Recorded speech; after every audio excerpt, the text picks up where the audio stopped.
to hymn 103, Precious Savior, Dear Redeemer. This has two tricky things about it, and I want to show you how to handle it. The first tricky thing is that there is a hold in the middle of a measure. If you look down at the last line, Redeemer, Precious Savior, Dear Redeemer, on the we see another hold. So we need to figure out how we're going to hold it for the congregation. Let's try it out. When I see one, I just play around with it. How do I feel most comfortable handling this? The hold, of course, means you're going to hold it a little longer with the congregation. And so you look for how to do that most effectively. So I'm going to try it out. Precious. Oh, we better check. What time signature are we in? Can you tell? Look at the top left. Which time signature is it? 3/4. Okay, so we're going to be doing this beat pattern, okay?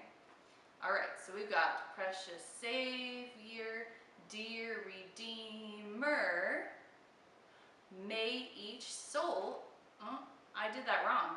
May each soul in thee abide. Okay, that was a little trickier than I expected. Let's try that again.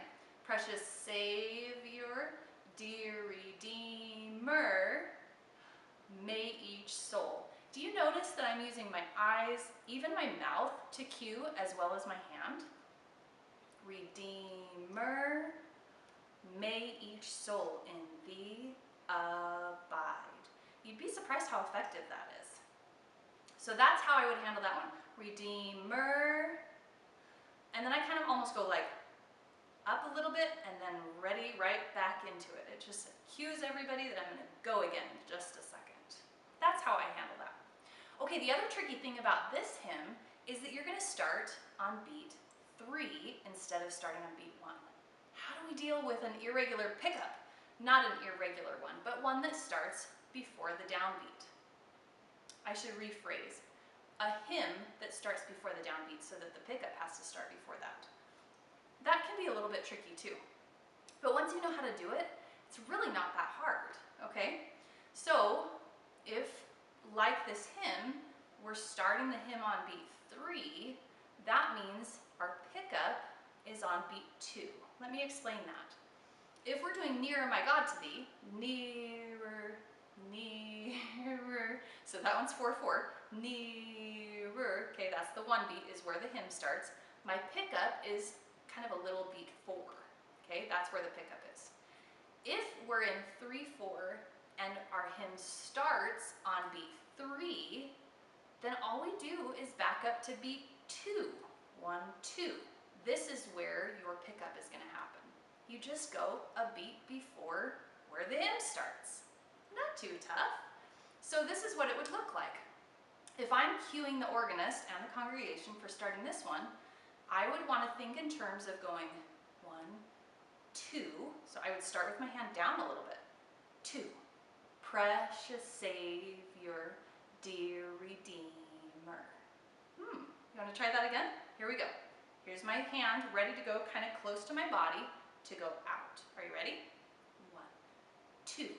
Precious Savior, dear Redeemer, thy sweet message now impart. I did that wrong. Let's do that one more time. Here we go. I was just saying the words at a different beat than the way that they were supposed to be. Okay, here we go. 1, 2. Precious Savior, dear Redeemer, thy sweet message now impart. There we go. May thy spirit, pure and fervid, enter every timid heart. Carry there. Okay, now I'm going to stop and point out that you may have noticed at the beginning of each line, may thy, carry, precious, and precious in the first one.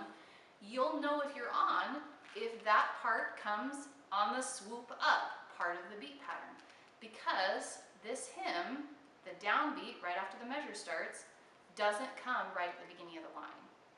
And you know that because of the little lines after each of the measures that show you where the measure ends. Okay, and there's these notes before the measure starts on each line. Okay, so you just need to know that when we're at may thy spirit, you should not be at may thy spirit, or you are off the whole entire song.